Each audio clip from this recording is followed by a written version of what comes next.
네, 우리가 지난 시간까지 선형 운동량 방정식을 유체의 컨트롤 볼륨에 적용하는 것에 대한 내용을 다뤘습니다. 간단히 살펴보면 기본적으로 선형 운동량 방정식이라는 것은 결국 뉴턴의 제2법칙을 유체의 어떤 시스템에 적용하는 문제입니다. 자, 그러면 이 어떤 시스템이 우리가 컨트롤 볼륨을 기준으로 생각을 한다고 하면 결국 그 컨트롤 볼륨의 총 벡터죠, 그죠? 속도 벡터. 컨트롤 볼륨에 대한 것과 컨트롤 서피스를 통해서 들어오는 총 운동량의 썸 두 개의 합으로 표현된다는 것이고, 이걸 조금 더 풀었으면 이렇게 쓸 수가 있죠. 컨트롤 볼륨에 대해서 속도 벡터 dm, 즉 모든 요소, 질량 요소에 대해서 속도 벡터를 다 적분한 양이니까 결국에는 mv의 의미가 되겠죠. 이거 더하기 컨트롤 서피스에 대해서 그다 dm 다트가 되겠죠. 그죠?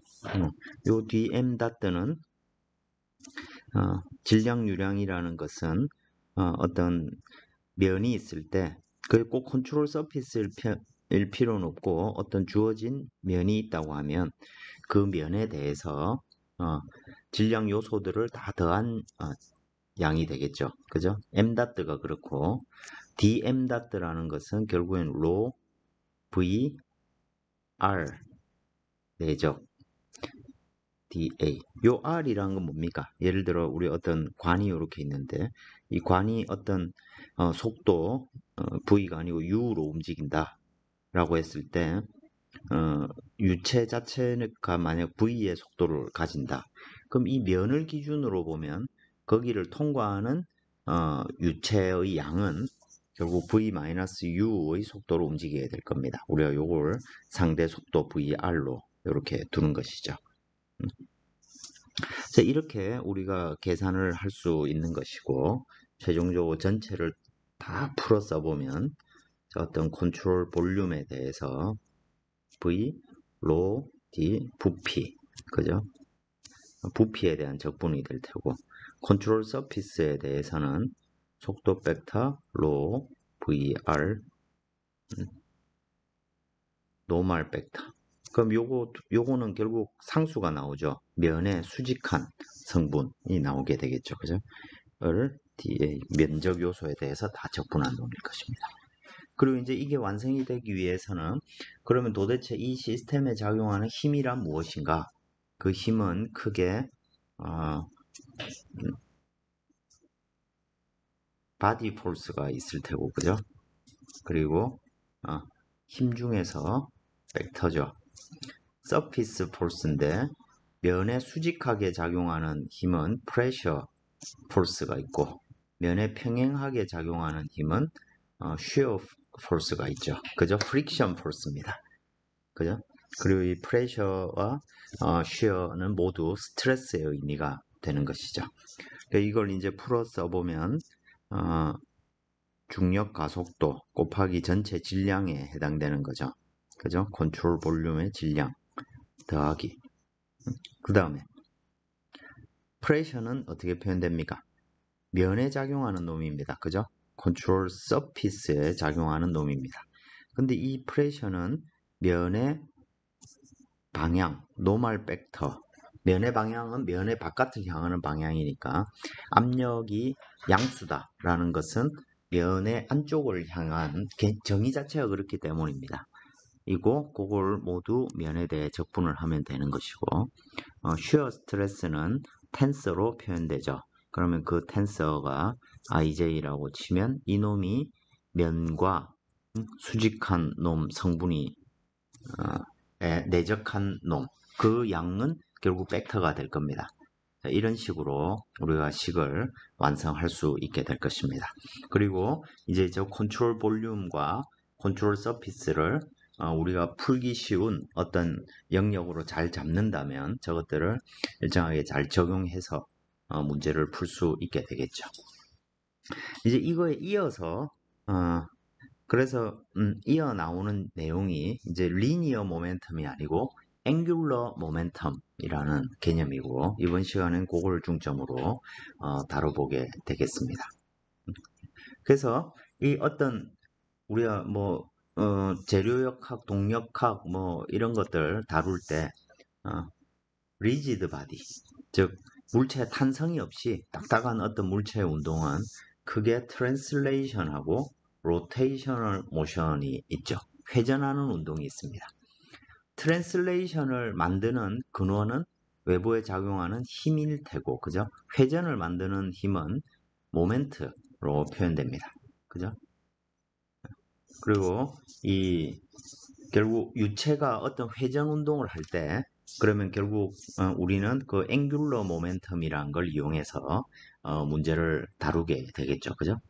그래서 우리가 어떤 물체의 운동을 다룬다, 바디 모션을 다룬다고 하면 결국에는 6 degree of freedom, 6 DOF 문제라고 부르는데 이건 뭐냐면 결국엔 이 힘과 모멘트, 이것들이 서로 상호작용해서 각 방향의 속도가 결정이 되고 각 방향의 모멘트가 결정이 되는 것입니다. 그래서 힘이 X방향 힘, Y방향 힘, Z방향 힘이 있을 거고, 그죠? 그러면 그 각 방향에 대해서 U, V, W가 있겠죠.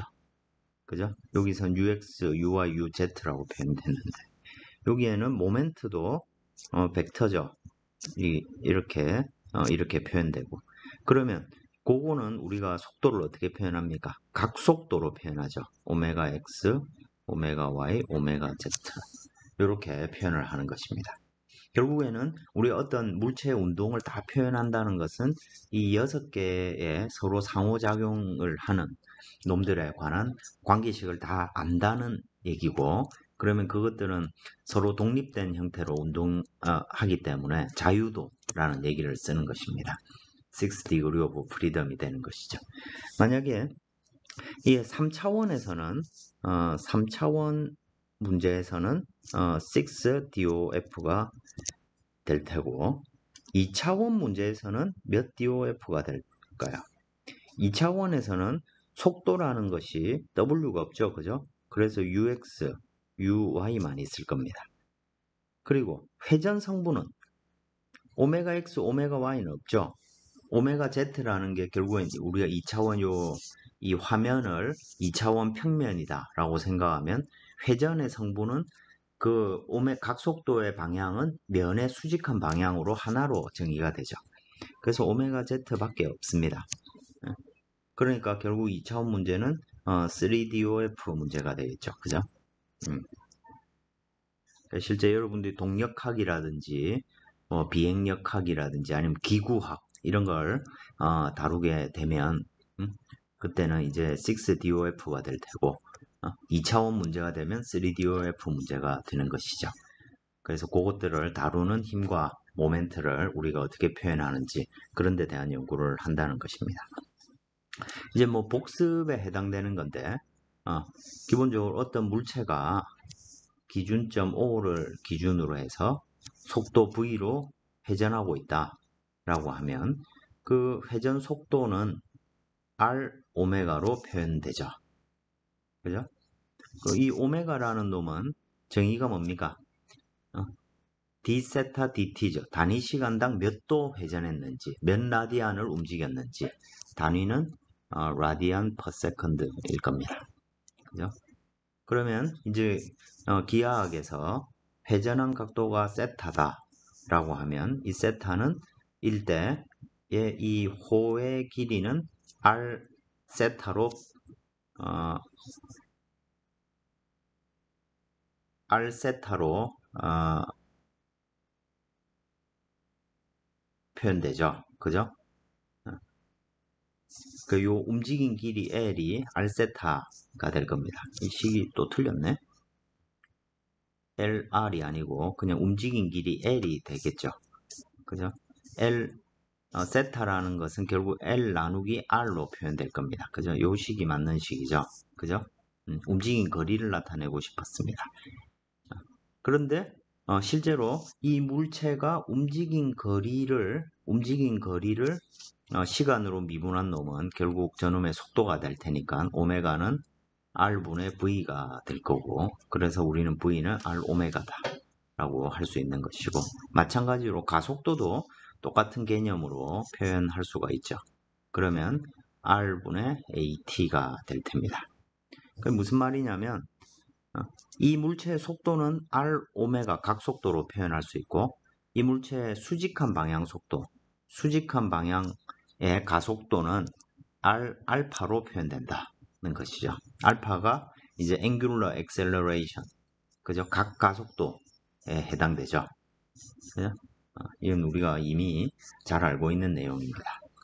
그리고 여기서 이제 각 운동량의 개념이 나오는데, 힘이 이 물체가 어떤 회전 운동을 하고 있다는 것은 결국 어떤 힘을 받아서 그놈이 회전을 하게 되겠죠. 그죠? 그래서 어떤 회전을 만들려고 하는 원천은 결국 모먼트라는 개념이죠. 그죠? 예, 돌림 힘입니다. 돌림 힘은 결국 어떤 물체의 병진 힘, 즉 힘이 작용하고 그게 어떤 거리만큼 떨어져서 작용할 때 발생하는 것이죠. 그래서 모멘트는 벡터인데 R 크로스 F 이렇게 표현하죠.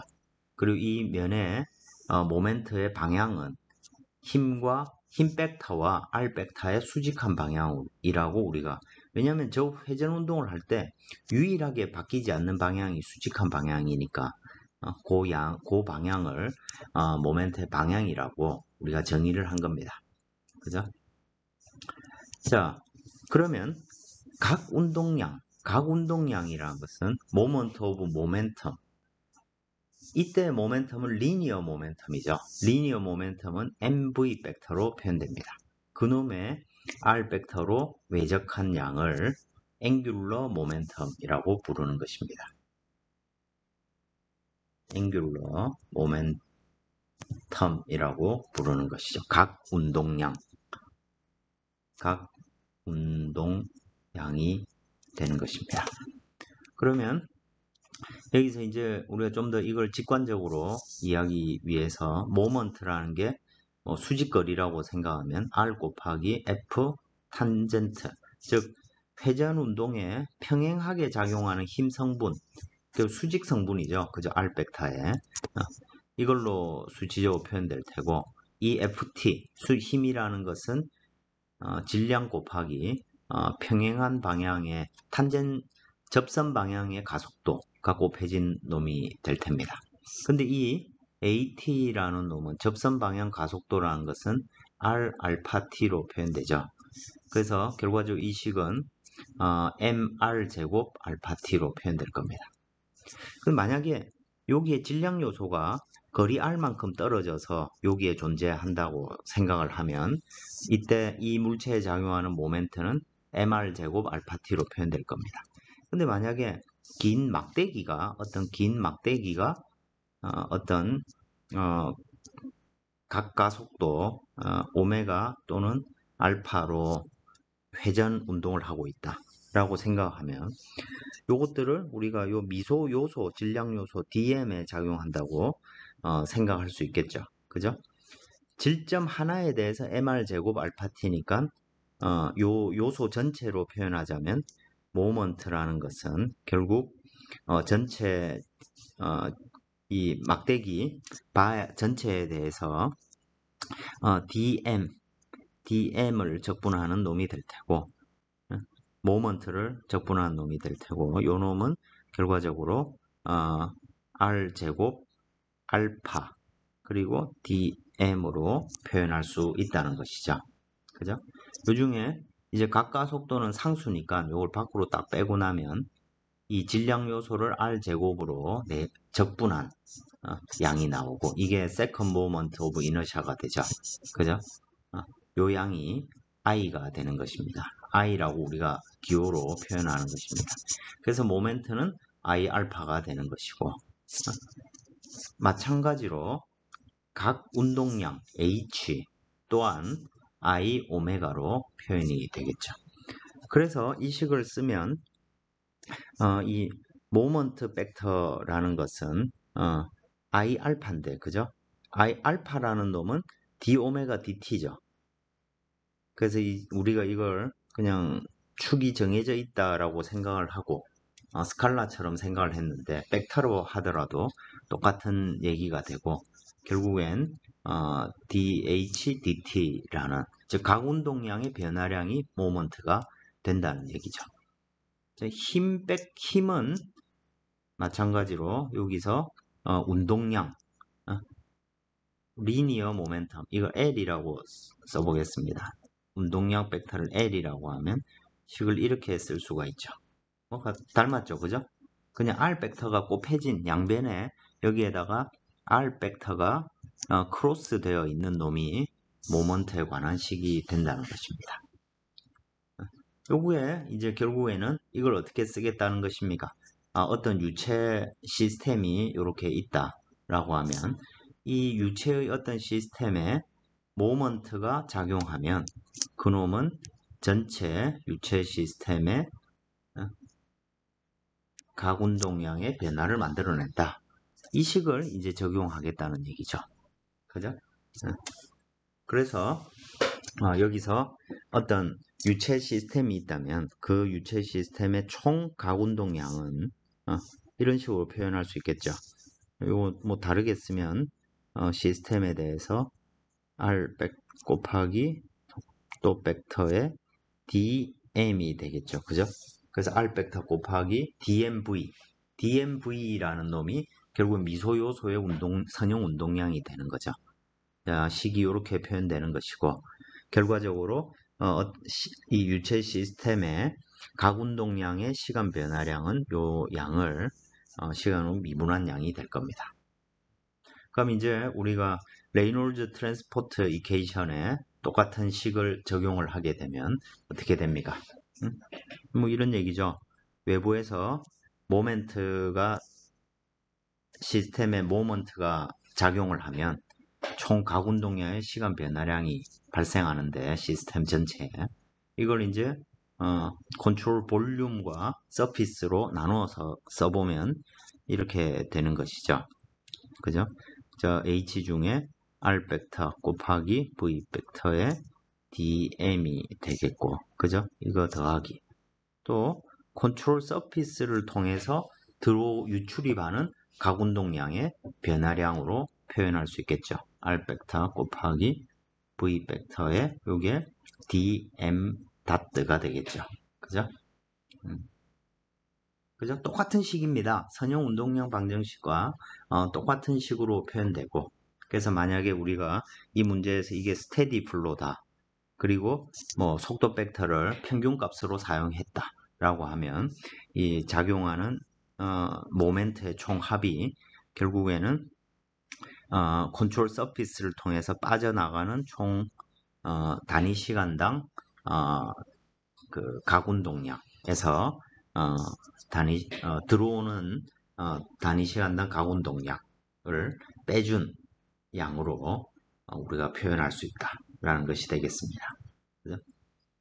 자, 이 선형 방정식에 대해서 리니어 모멘텀에 대해 써보면 시그마 F는 시그마 나가는 놈에 대해서 M 다트 V 벡터가 되고, 마이너스 들어오는 놈에 대해서 M 다트 V가 되는 거죠. 그죠?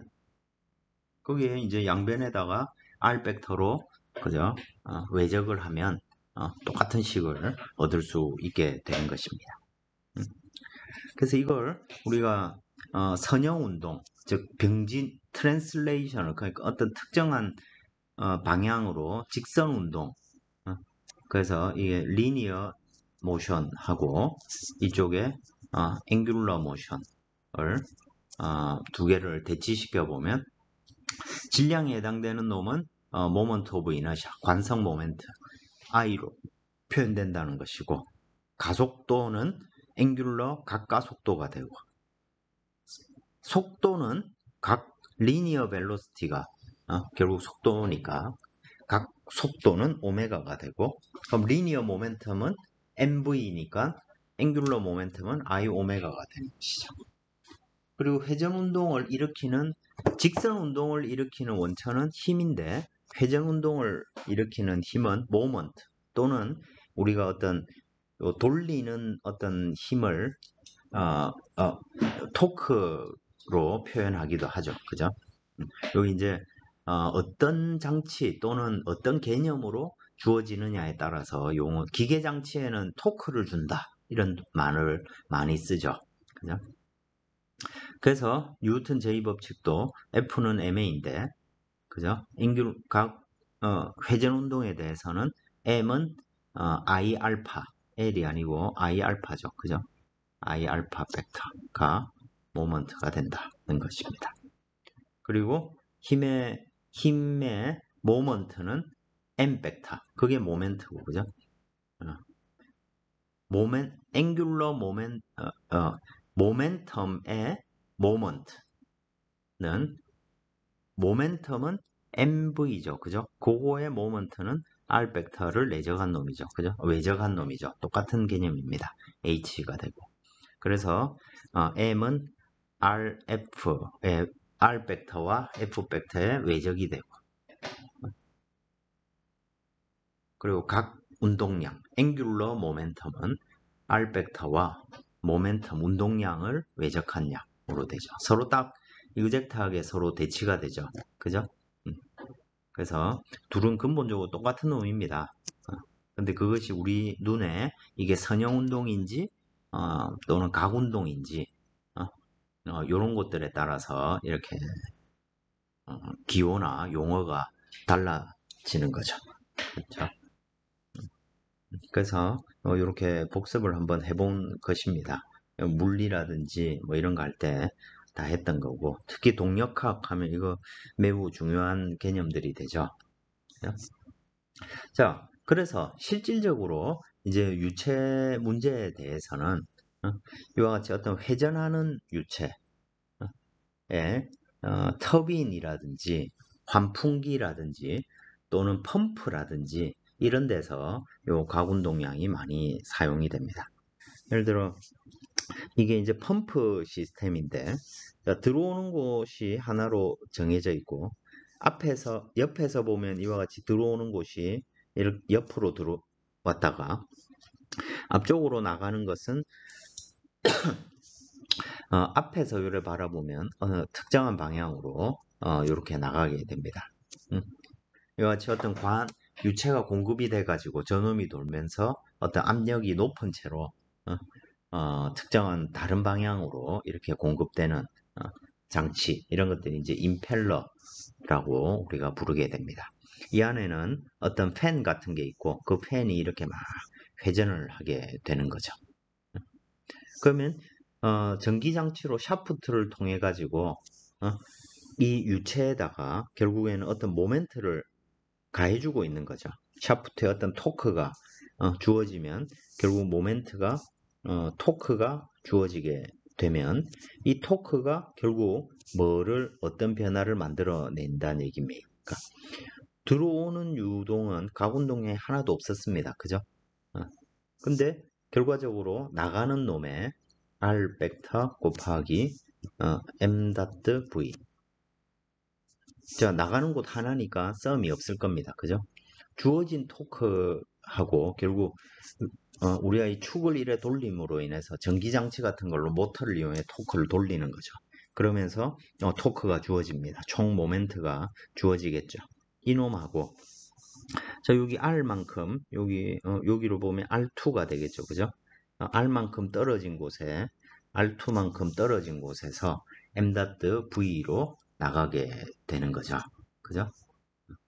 주어진 토크가 여기에 이와 같은 어떤 각 운동량을 만들어서 결국엔 특정한 속도를 가지고 빠져나갈 수 있도록 만들어주는 장치가 되는 것이죠. 또 왼쪽 밑에 있는 그림을 한번 보겠습니다. 자, 긴 관이 있고, 그죠?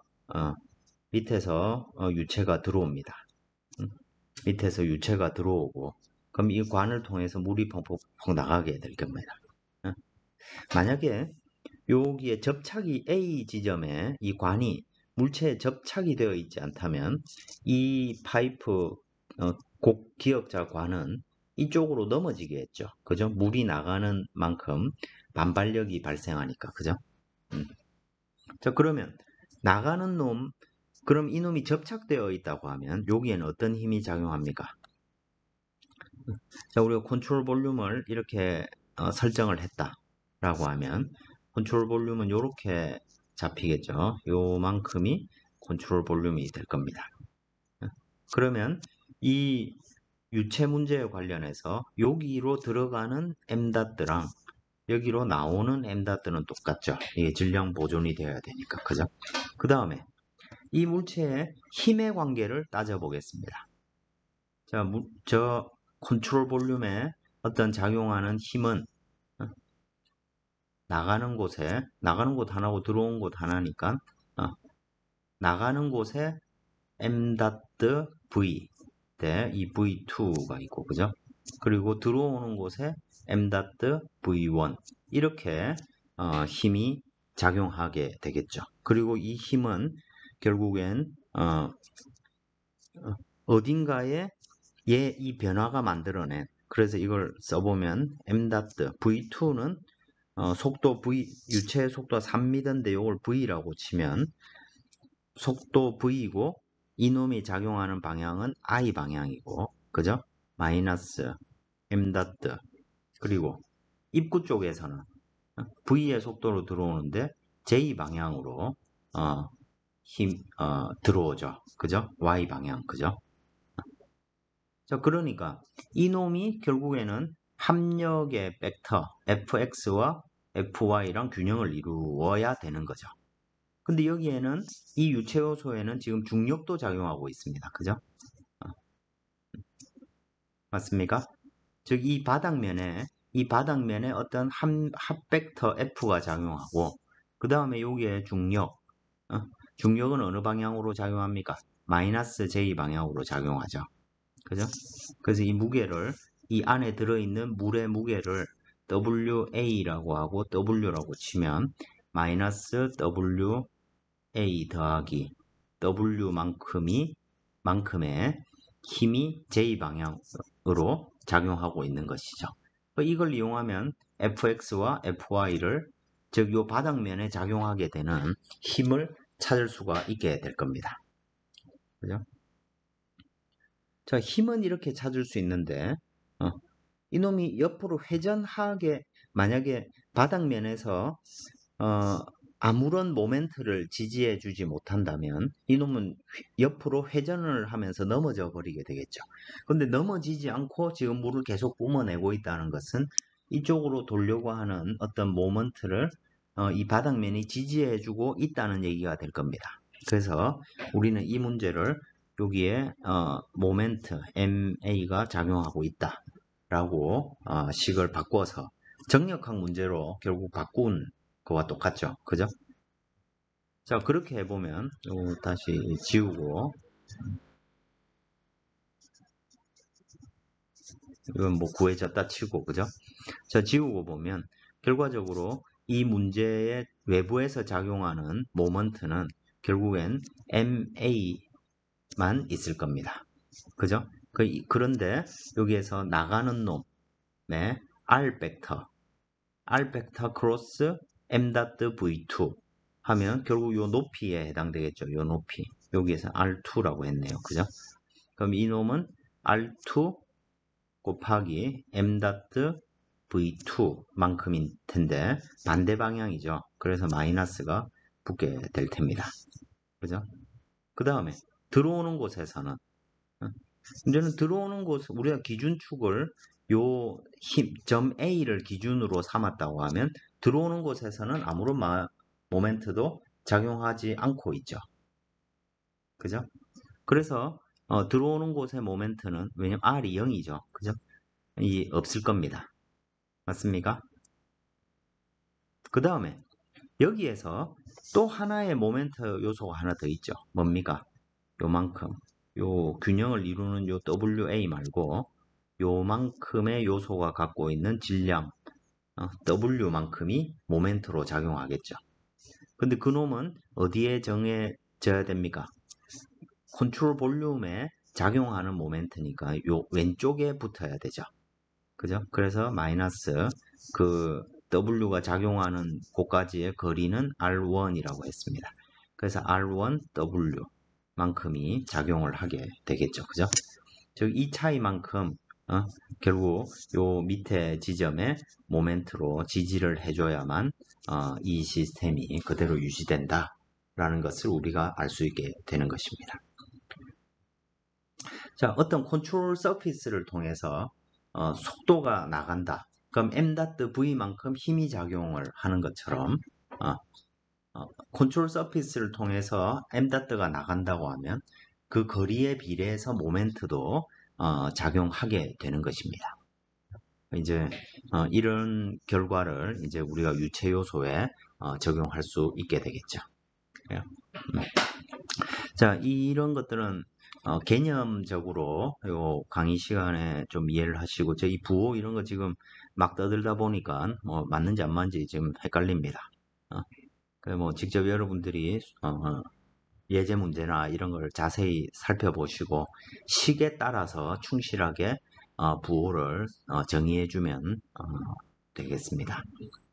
자, 그다음 오른쪽에 있는 그림, 요거는 이제 그거죠. 잔디 물 주는 기계를 이용해 가지고 전기 제너레이터, 전기를 만드는 장치라고 생각을 하면 되겠습니다. 예를 들어 그냥 우리 스프링클러, 그죠? 잔디밭에 있는 스프링클러가 뭐 이렇게 생겼습니다. 그 뭐 4개짜리도 있고, 그죠? 그러면 이놈은 긴 밑에 잔디 바닥 밑에서 파이프 관을 통해서 물이 공급이 됩니다. 그저 m가 공급이 쭉 됐을 뿐인데 얘는 스스로 jet을 쏘면서 회전을 하죠. 전기가 공급돼서 회전을 하는 게 아닙니다. 그저 수도관을 통해 가지고 물이 공급되기만 해도 얘는 회전을 하게 됩니다. 왜냐하면 이 놈 전체를 하나의 컨트롤 볼륨이다 라고 우리가 생각을 해보면 요 지점 어떤 컨트롤 볼륨이 이렇게 있을 때 요 지점으로 m가 나가는 거죠. 근데 만약에 관이 2개다 그러면 2분의 1 공급된 질량유량의 반씩 나가게 되겠죠. 그죠? 반씩 나가는데 그때 이제 관 면적에 따라서 속도가 곱해지겠죠. 그죠? 요만큼의 모멘텀이 나가니까 결국에는 그 반대 방향으로 어떤 힘이 발생하게 될 겁니다. 그렇죠?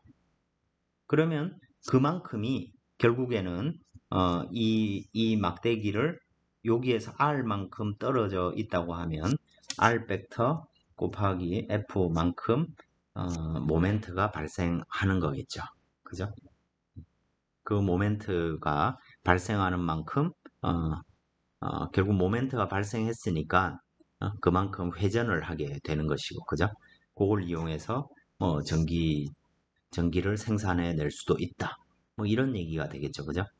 그래서 스프링쿨러 이런 것들의 위쪽에 여기에 보면 전등 같은 것들이 골프장에 가보면 밤에 이제 스프링클러로 물을 줍니다. 물을 줄 때 조개 전등 같은 것들이 다 달려 있는데 뭐 알록달록 예쁘기도 합니다. 또 정원 같은데 가보면 이런 걸 만들어 놓기도 했죠. 저 전기는 자동으로 요 스프링클러 회전하면서 제너레이터 모터를 돌려가지고 발전기를 돌려서 전기를 생산한 장치가 될 겁니다. 결과적으로 이때 발생되는 모멘텀은 결국 m.v 만큼 힘이 생겼고 그거에 R 벡터가 내적되어 있는 뭐 이런 문제가 되겠죠. 이걸 조금 어렵게 이제 문제를 만든다고 하면 지금은 이제 면에 수직한 방향으로 작용할 텐데 그죠? 만약에 스프링쿨러가 이렇게 반대 방향으로 이렇게 붙어 있다. 반대 방향이 어떤 특정한 각도만큼 붙어 있다. 그러면 이제 외적을 하니까 결국 수직 성분이 중요한 거죠. 그죠? 또 뭐 좀 더 극단적인 경우로 스프링클러에서 물이 양방향으로 서로 대칭 그 180도를 이루는 방향으로 물이 분사가 되면 이건 전혀 회전에 기여하지 않죠. 그건 왜 그렇습니까? 모멘텀은 작용할 텐데, 그죠? 그래서 m.v가 있을 텐데 r 벡터랑 외적을 하면 이게 평행하면 성분이 0이 되는 거죠. 그래서 0이 되는 것입니다. 결과적으로 이걸 이용해서 우리가 어떤 토크의 발생 이런 것들을 우리가 설명을 할 수 있다는 것이죠. 여기 스프링쿨러든 이 곡관이든 임펠러 또는 펌프 이런 것들을 전체를 하나의 어떤 컨트롤 볼륨으로 생각하고 유입되는 운동량, 유출되는 운동량 또는 유입되는 가운동량, 유출되는 가운동량 이걸 이용해서 힘과 모멘트를 우리가 결정할 수 있게 되는 것입니다. 그래서 여러분들 요거는 이제 개념적으로 이렇게 이해한 걸 바탕으로 해서 여러분들이 실제 문제를 여러 가지 이렇게 적용을 해서 좀 익숙해질 필요가 있겠습니다. 근데 가장 중요한 핵심적인 내용은 결국 이것도 선형 운동량 방정식과 하나도 다를 바 없다. 근데 그것이 회전 운동으로 나타나서 그저 복잡하게 표현되었을 뿐이라는 것입니다.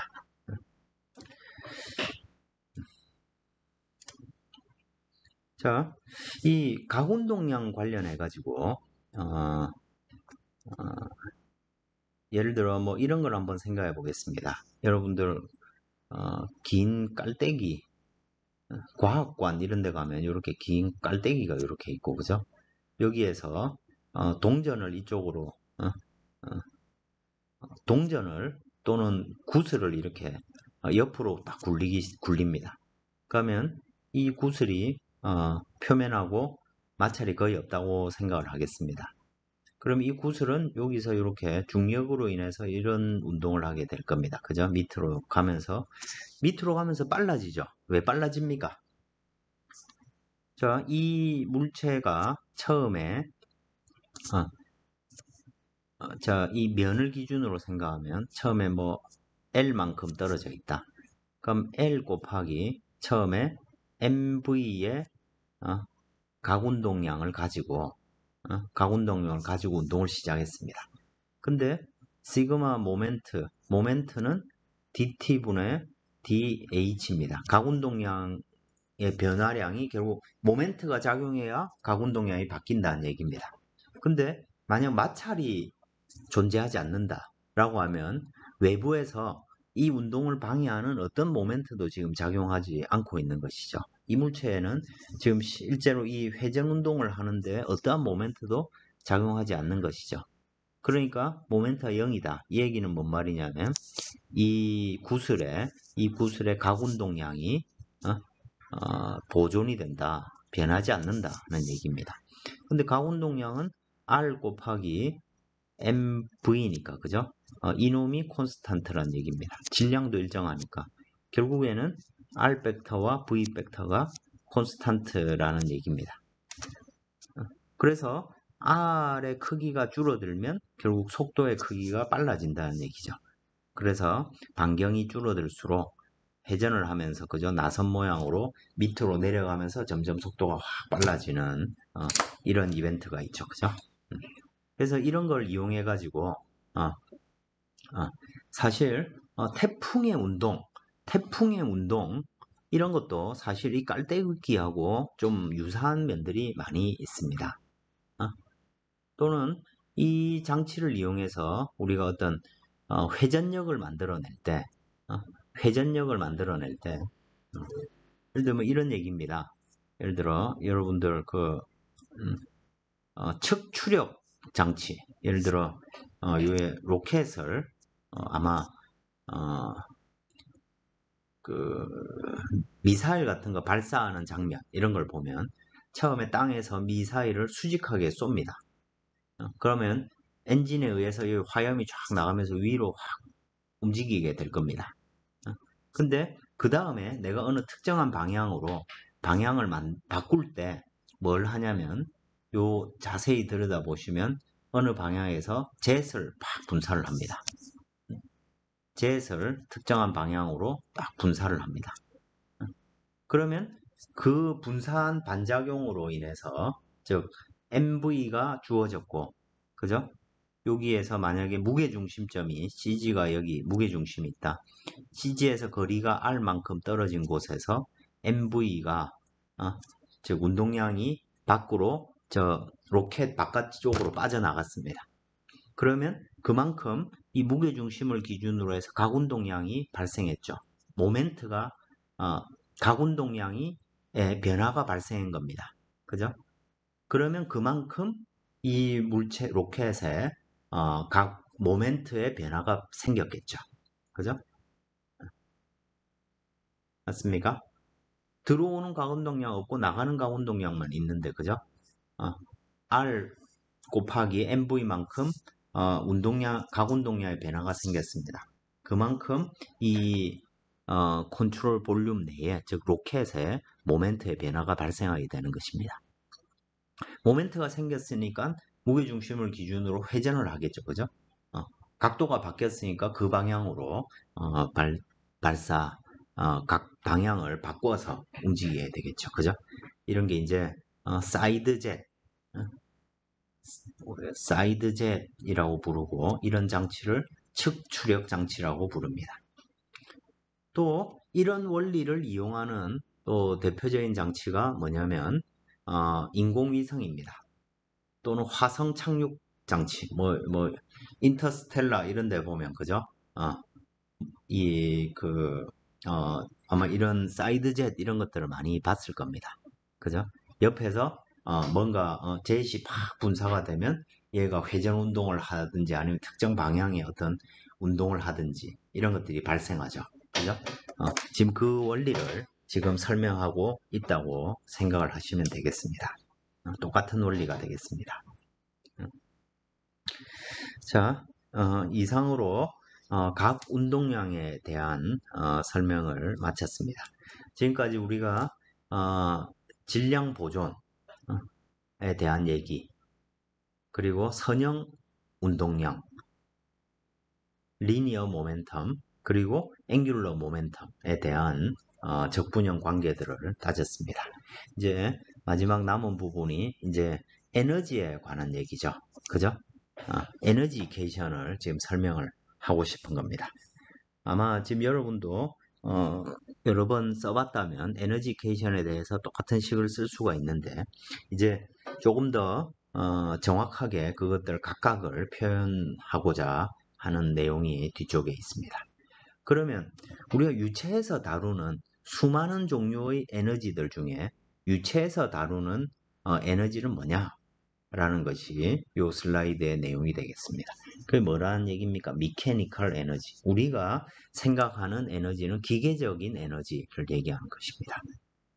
실제 에너지는 수없이 많은 어떤 형태를 가지고 있는데, 그것들은 그 중에서 우리가 생각하는 기계적인 일을 할 수 있는 그래서 어떤 미케니컬 디바이스, 예를 아이디어란 터빈, 압축기, 발전기, 이런 것 같이 어떤 기계적인 장치에 의해서 일을 할 수 있도록 바뀌는 에너지들을 기계적 에너지라고 부릅니다. 요것도 이 자체로 얘기를 하자면 한정이 없는 얘기인데 지금 우리가 처음 접하는 개념이니까 요 정도 얘기를 즉 기계공학에서 생각하는 에너지는 뭐냐? 그런 얘기입니다. 그래서 그 에너지는 그게 유동이 갖고 있는 어떤 압력이 주어졌을 때, 즉 쉽게 말해서 유체가 압력이 높은 곳에서 압력이 낮은 곳으로 유동의 흐름이 발생하죠. 바람도 고기압에서 저기압으로 바람이 분다처럼 결국 압력이라는 것이 결국 어떤 유체의 운동을 만들어낼 수 있는 요인이 되는 거죠. 그래서 유동의 어떤 일을 압력으로 표현되고, 그 크기는 P over ρ 밀도분의 압력, 이 에너지의 단위가 되는 것입니다. 그리고 운동 에너지, 키네틱 에너지가 운동 에너지죠. G가 아니고 E입니다. 그죠? 여기 잘못 썼네. 2분의 V 제곱이죠. 그죠? 2분의 V 제곱. 그리고 포텐셜 에너지는 중력과 속도 곱하기 중력 방향의 높이 Z로. 좀 더 엄밀하게 얘기하자면 G 팩터랑 변위 팩터. 그죠? 그래서 이걸 이제 스칼라로 표현하면 G 방향으로의 높이의 차이가 되겠죠. 그죠? 포텐셜 에너지. 요 세 가지를 우리가 미케니컬 에너지라고 부른다는 얘기입니다. 그래서 정의를 쓰자면 이 미케니컬은 로분의 P, 즉 단위 질량당 에너지죠. 유체의 단위 질량당 갖고 있는 에너지가 로분의 P, 2분의 V제곱, 그 다음에 GZ로 표현된다는 것이죠. 그죠? 그리고 이 미케니컬 에너지의 변화량이라는 것은 압력의 변화, 속도의 변화, 높이의 변화로 우리가 정의를 할 수 있다는 것입니다. 운동 에너지의 변화, 그리고 높이의 변화, 뭐 이건 우리가 많이 다뤘죠, 그죠?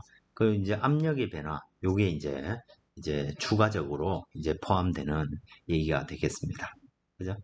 그래서 이게 에너지가 이 차이, 즉 어떤 1번 지점과 2번 지점의 에너지의 차이가 0보다 크다라는 것은 자, 이건 유체의 총 기계적 에너지죠. 그죠? 이놈이 커졌다는 것은 외부에서 어떤 일이 지금 작용을 해가지고 에너지에 더해졌다는 얘기죠. 그죠? 유체 자체에. 유체 자체의 에너지가 증가했다라는 얘기는 외부에서 어떤 에너지가 더해졌다는 얘기죠. 공급되었다는 얘기입니다. 근데 만약에 이 1번 지점과 2번 지점에 이 델타 E가 0보다 작다. 이 얘기는 에너지의 총 에너지가 기계적 에너지의 총량이 줄었다는 얘기죠. 그럼 결국은 이 유체가 외부에 어떤 일을 해줬다는 얘기고 또는 유체로부터 에너지를 뽑아냈다. 뭐 이런 단어를 쓸 수가 있죠.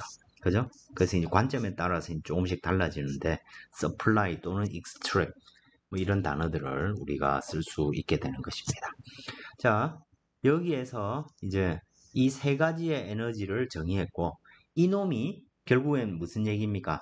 우리가 뭘 하겠다는 얘기입니까? 어떤 컨트롤 볼륨이 있다면 이 컨트롤 볼륨에 들어오고 나가는 에너지를 얘들로 표현하겠다는 얘기죠. 그죠? 그런데 이제 이 컨트롤 볼륨으로 들어오고 나가는 놈은 이런 기계적 에너지만 있는 게 아니죠. 그래서 토탈 에너지는 뭐냐면 이 중에서 열 에너지, 서멀 에너지랑 미케니컬 에너지를 더한 놈이 토탈 에너지가 되는 것입니다. 서멀 에너지는 어떻게 표현합니까? 즉 유체가 갖고 있는 내부의 에너지죠. 그걸 우리 어떻게 표현합니까? 비열을 이용해서 CVT로 표현하죠. 그죠? 그래서 CVT 플러스 로우분의 P 더하기 2분의 V제곱 더하기 GZ.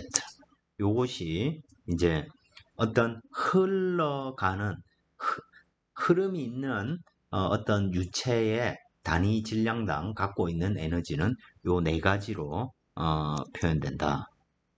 요걸 여러분들이 잘 기억해 볼 필요가 있겠습니다.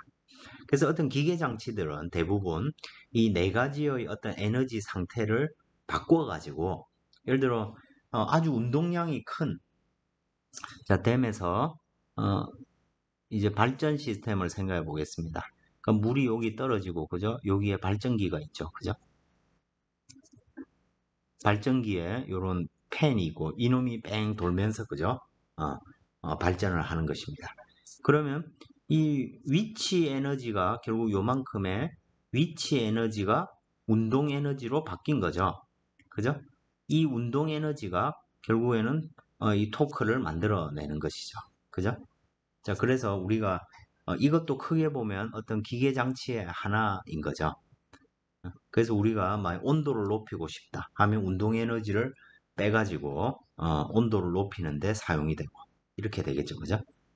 그래서 이 네 가지를 이제 잘 기억하는 것이 에너지 관계를 이해하는데 중요한 요소가 되겠습니다.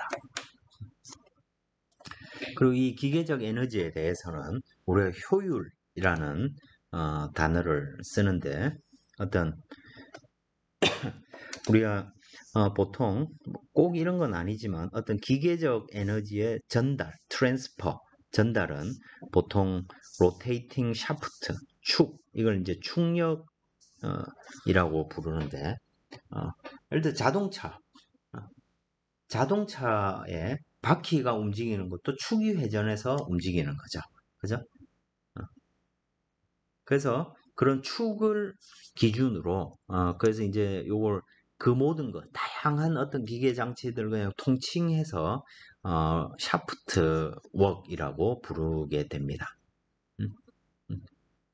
축이 하는 일. 그래서 뭐 펌프나 팬의 운동 또는 추진 장치 뭐 이런 것들이 전부 다 어떤 샤프트 웍을 받아서 예를 들어 뭐 일렉트릭 모터가 막 돌면 거기에 긴 막대가 연결돼서 그놈이 어떤 프로펠러라든지 팬 이런 걸 막 돌리는 거죠. 그죠? 그럼 돌리면 거기에서부터 멈춰있던 유체가 팬이 도니까 그죠?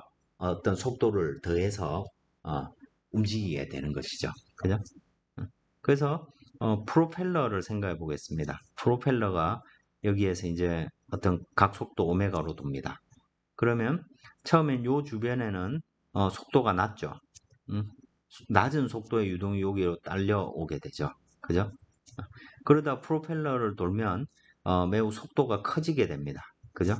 어, 즉 낮은 운동 에너지가 여기에서는 매우 낮았는데 이걸 지나고 나면 2분의 1 V2 제곱 운동 에너지가 매우 커졌죠.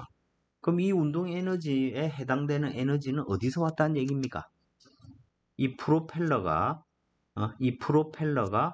공기한테 얼만큼 제곱 마이너스 2분의 1 V1 제곱만큼의 일을 해준 거죠. 일을 해줘가지고 프로펠러가 돌므로써 에너지를 전달해 준 겁니다. 그죠? 일을 해주고 에너지를 장달해 준 것이고 그걸 통해서 이 공기는 유동이 가속이 된 거죠. 그죠?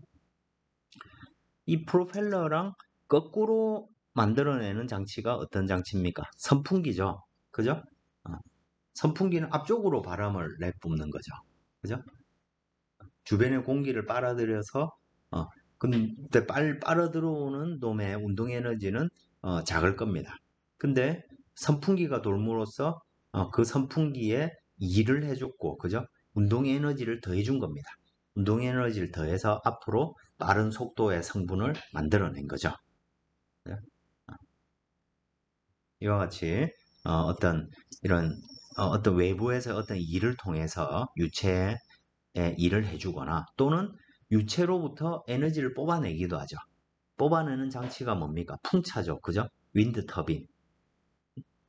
그건 대관령 같은데 바람 속도가 빠른 곳에다가 풍차를 설치를 해가지고 그 풍차를 돌리는 거죠. 그죠? 뭐가 돌립니까? 특정 방향으로 속도 V를 가지고 흘러오던 바람에 이 풍차의 날개 모양을 잘 설계를 해가지고 저항으로 작용하는 거죠. 힘이 작용하고 그래서 그 풍차가 돌면 결국엔 거꾸로 그놈이 발전기를 돌리게 되는 거죠. 그죠? 그러면서 전기를 생산하는 장치입니다. 그래서 우리가 이 기계 장치를 어떻게 만드느냐에 따라서 유체로부터 에너지를 뽑아낼 수도 있고 더해줄 수도 있는 것이죠. 그죠? 그래서 뭐 터빈 같은 장치가 결국 풍차랑 같은 얘기입니다. 유체의 어떤 기계적 에너지를 어떤 일로 바꾸는 그래서 그 일이 다시 전기 에너지로 바뀔 수도 있고 또는 추진 장치의 구동에 활용될 수도 있고 뭐 이런 것들이죠. 그죠? 펌프나 팬과 달리 이 터빈은 이나 풍차, 윈드 터빈. 그래서 윈드 터빈이라고 부르죠. 풍차를. 그죠? 그런 것들은 이제 서로 다른 기능을 하는 장치를 만들 수 있습니다. 근데 문제는 항상 모든 장치는 비가역적입니다. 왜냐하면 거기에 마찰 같은 게 있죠. 선풍기를 돌리면 그죠? 선풍기 모터에서 열이 나죠. 그죠? 뒤쪽이 따뜻합니다. 그죠? 경우에 따라서는 뜨거워지죠. 그 뜨거워진 열 에너지는 어디로서 왔습니까? 전기 에너지가 그죠? 다 모든 전기 에너지가 운동 에너지로 바뀌었으면 열이 날 리가 없겠죠. 그죠? 열이 난 만큼 결국 그 안에서 마찰 같은 것들이 일어나 가지고 열 에너지로 바뀌었는데 그 열 에너지는 우리가 원래 원했던 그죠? 빠른 속도의 앞쪽으로의 바람, 선풍기의 본래 기능과 상관없이 손실에 해당되는 거죠. 그죠? 그래서 열이 많이 날수록 손실이 많은 거겠죠. 그죠? 그래서 우리는 어떤 기계 장치가 얼마나 효율적인가, 그걸 이제 mechanical efficiency, 기계적 효율, 이라고 부르고, 그 놈은 쉽게 말해 이런 얘기죠. 우리가 어떤 기계 장치에 총 투입한 mechanical 에너지 분해, 밖으로 빠져나온 mechanical 에너지. 자, 이 mechanical 에너지는 앞에서 했듯이 로분의 P 플러스 2분의 1 V제곱 플러스 GZ. 요게 mechanical 에너지가 될 겁니다. 그죠? 그럼 요만큼의 에너지, 투입된 이 mechanical 에너지에 대해서 나온 에너지의 비율이니까 결국 어떤 얘기입니까? 만약 어떤 로스가 있다고 하면 1 마이너스 그 로스가 커질수록 효율은 낮아지겠죠. 그죠? 그래서 이 mechanical 효율은 항상 1보다 작은 값을 가집니다. 퍼센트로 나타나는 100%보다 항상 작고, 만약에 누군가가 뭐 효율이 뭐 120%다라고 하면 이건 사기라고 보시면 되겠죠. 그죠? 어디론가 이 에너지는 손실될 수밖에 없고 그만큼 엔트로피는 증가하는 것이죠. 그리고 그 대부분의 손실은 열 에너지의 형태로 발생하게 됩니다. 자, 이렇게 효율을 우리가 정의해서 사용할 수 있다 것이죠. 자, 그래서 우리가 어떤 기계 유체 장치들은 대부분 압력이나 속도나 어떤 유체의 고도, 뭐 댐이라든지 뭐 이런 데서 고도를 바꾸는 거죠. 그래서 뭐 이 말은 쉽게 말해 이 얘기가 똑같습니다. 우리가 뭐 기계적 장치의 에너지, 미케니컬 에너지는 로분의 P 플러스 2분의 1 V제곱 플러스 GZ니까 로분의 P는 압력에 관한 얘기고 운동 에너지는 속도에 관한 얘기고 위치 에너지는 고도에 관한 얘기죠. 이놈을 증가시키거나 줄이거나 이런 목적을 가지고 우리 어떤 기계 장치를 설계를 하게 되는 거죠. 그죠? 예를 들어 만약에 이게 이제 일종의 선풍기 같은 거죠. 그죠? 자, 우리 어떤 선풍기가 50W로 지금 모터 50W짜리 모터를 딱 돌린다고 생각을 해보겠습니다. 그럼 50W라는 건 뭔 말입니까? 50줄 per second, 초당 50줄의 에너지가 전기 에너지로 여기에 공급이 된 겁니다. 그죠? 그걸 통해서 모터가 회전을 하는 거죠.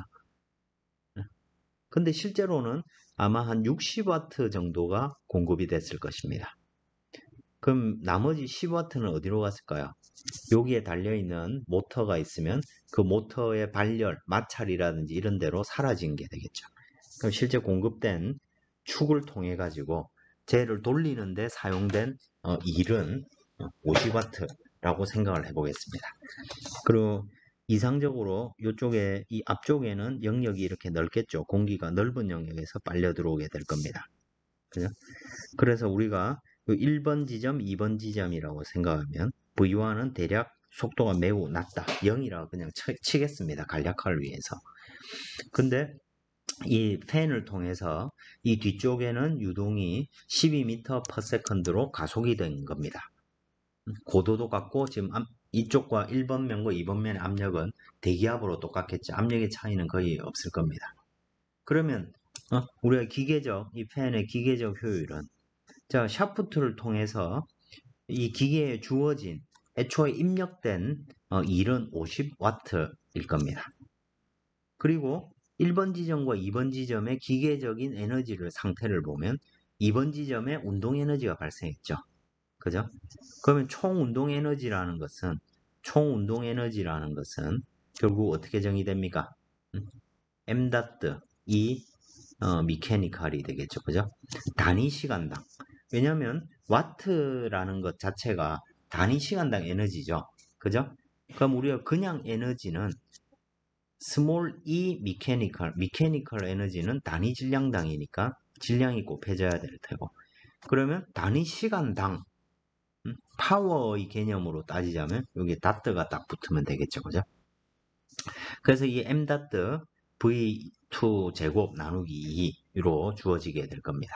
그러니까 이게 질량 유량이 0.5kg/s라고 했으니까 대입해보면 숫자들 대입해보면 이 팬의 기계적인 효율은 0.72라는 것입니다.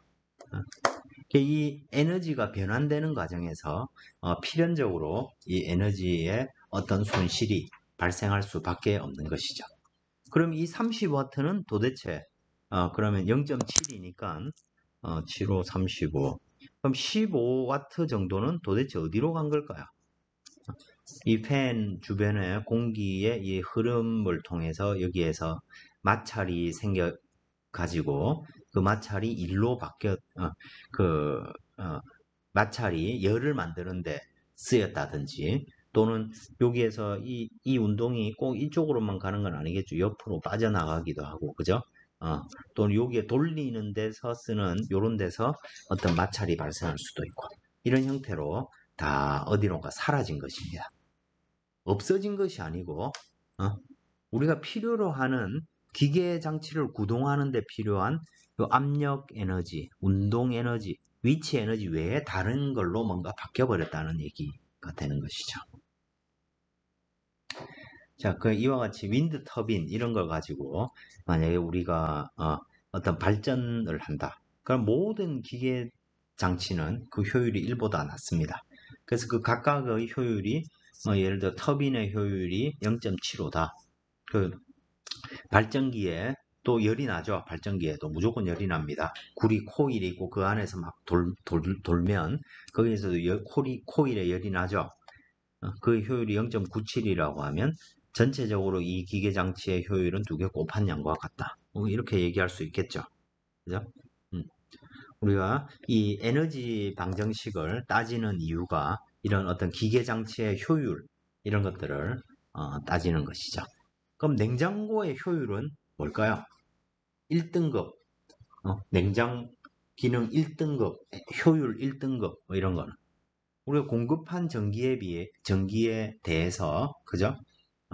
이 냉장고의 열을 낮추는데 그죠? 쓰여진 에너지의 비율이 매우 높다는 얘기죠. 그죠? 그런 의미로 우리가 생각을 해볼 수 있을 것입니다. 그 나름대로 모든 기계 장치는 자기 자체의 어떤 효율성의 지표가 있고 그 효율성이 공정해야 되겠죠. 그죠? 그래서 대부분 서로 뭐 LG나 삼성이나 뭐 어디 제조사마다 각각 다른 효율을 하는 게 아니고 서로 표준적인 효율의 기준점이 있는 것이죠. 공급한 전기 에너지에 대해서 어떤 온도가 몇 도 낮아졌을 때 발열량 이런 것들이 기준이 될 수가 있고 그죠? 그건 기계 장치마다 다 다를 겁니다. 자, 결국 우리가 알고 싶은 것은 자, 이 선풍기 문제처럼 유체가 어떤 흐름이 있을 때 자, 입구가 1번이고 이 문제 같으면 컨트롤 볼륨이 이 전체 한 시스템이 될 겁니다. 그러면 1번 지점이 입구가 되고 2번 지점이 출구가 되겠죠. 그죠? 이 전체는 하나의 컨트롤 볼륨이 될 겁니다. 결과적으로 뭐 하겠다는 얘기입니까? 저 컨트롤 서피스를 통해서 들어오고 나간 에너지의 차이만큼이 저 내부에 남아있는 에너지가 되겠죠. 그 얘기가 하고 싶은 것입니다, 지금. 자, 그 얘기를 이제 일반적으로 표현하면 이제 General Energy Equation 이라고 우리가 말을 할 수 있을 것이고, 그죠? 이건 앞에서도 계속 한 얘기죠. 그죠? 자, 연력학 제1법칙. 연력학 제1법칙. 일과 히트 트랜스퍼, 열 전달과 일의 한 양의 차이만큼이, 여기 뭐 플러스 마이너스 이런 것들은 이제 일의 기준이 어디냐에 따라서 조금씩 달라지는 건데, 뭐 어디는 빼기로 표현하기도 하고 뭐 더하기로 표현하기도 하죠. 그죠? 유체를 중심으로 생각하자면 외부에서 일을 더해주면 에너지가 증가하는 것이고, 그죠? 또 기계 장치 전체를 입장으로 생각해 보면 외부의 한 일이 에너지를 뽑아갔다는 측면에서는 또 마이너스가 될 수 있겠죠. 그럼 뭐 개념이 조금씩 다르지만 절대적인 건 없죠. 정의의 문제니까, 그죠? 그래서 이걸 단위 시간당 어떤 시스템의 총 내부의 에너지, 총 내부의 에너지, 이 내부 에너지는 결국 뭐가 되겠습니까? 앞에서 얘기했듯이, 그죠? 질량 곱하기, 그죠? 에너지 중에 thermal, 열 에너지, 그죠? 그 다음에 mechanical 에너지, 이 두 개의 합으로 표현이 되겠죠. 요거는 이 시스템에 이런 게 있듯이 그거에 그 시스템에 전체적으로 단위 시간당 주어지는 외부에서의 열하고 외부에서 들어오거나 나가는 일, 이걸 이제 단위 시간당으로 우리가 표현을 한 것입니다. 그죠? 이렇게 표현한 이 식을 이제 우리가 적용을 하겠다는 것입니다. 그죠? 그래서 똑같이 적용을 해보면 Q 닷트 네트가 되겠죠. 그죠? 더하기 W 닷트 네트 만큼이 이 시스템의 총 에너지의 변화량을 만들어내게 될 텐니다. 근데 요거는 질량 곱하기 저걸로 표현되어 있죠. 그죠? 그래서 컨트롤 볼륨, 저걸 컨트롤, 지금까지 해왔듯이 컨트롤 볼륨에 대해서 해보면 E가 올 테고, 그죠? 이 두 개를 합친 놈을 그냥 E라고 쓰겠습니다. EDM이 되겠죠. 그죠? 질량 전체에 대해서 적분하는 것이고, 이거 더하기 컨트롤 서피스를 통해서, 그죠? 이 에너지가 단위 시간당 들어오고 나간 양을 다 더해주면 이 식과 균형을 이루게 되겠죠. 그죠? 얼마나 간단합니까? 그죠? 이까지는 매우 간단합니다. 이제 이게 어려워진 이유는 Q 닷트는 뭐냐? W 닷트는 뭐냐? 뭐 이제 이런 걸 따지기 시작하면 이제 복잡해지는 것이죠. 그리고 여기에 사용된 이 스몰 e라는 것은 열 에너지, CVT. 온도 변화가 없다면 열 에너지는 없겠죠. 이는 CVT가 될 테고, 그 다음 미케니컬 에너지, 우리 앞에서 정의했습니다. 로분의 P 더하기 2분의 V제곱 더하기 GZ, 요것이 이 에너지가 되는 것이죠. 즉 컨트롤 서피스를 통해서 들어오거나 나가는 이 에너지는 요 네 가지 형태로 구성이 된다고 보시면 되겠습니다. 자, 여기에는 이미 이 유체가 한 일이 표현되어 있는 거죠. 그죠? 그러니까 요 앞쪽에 있는 W.net은 유체가 한 일은 빠져 있는 것이고, 그만큼이 샤프트 워크, 즉 기계적으로 주어지거나 한 일, 프로펠러를 돌린다든지 뭐 전기적으로 뭐 전기 에너지가 공급됐다든지 이런 것들을 표현하는 양이 되겠죠. 그죠? 자, 요거에 대해서 우리가 그러면 저 압력은 왜 일을 해주게 되는지, 그걸 좀 더 일반적인 관계식으로 우리가 쓰면 어떻게 표현되는지, 결국 우리가 앞에서 리니어 모멘텀 이퀘이션 뭐에 대해서 적용한 것과 거의 흡사한 형태로 우리가 식들을 이렇게 풀어 쓸 수가 있고, 그거의 가장 일반적인 형태가 베르누 이퀘이션이 된다, 이런 것들을 우리가 알 수 있게 되는 것입니다. 다음 시간에 이 얘기를 이어서 진행하도록 하겠습니다.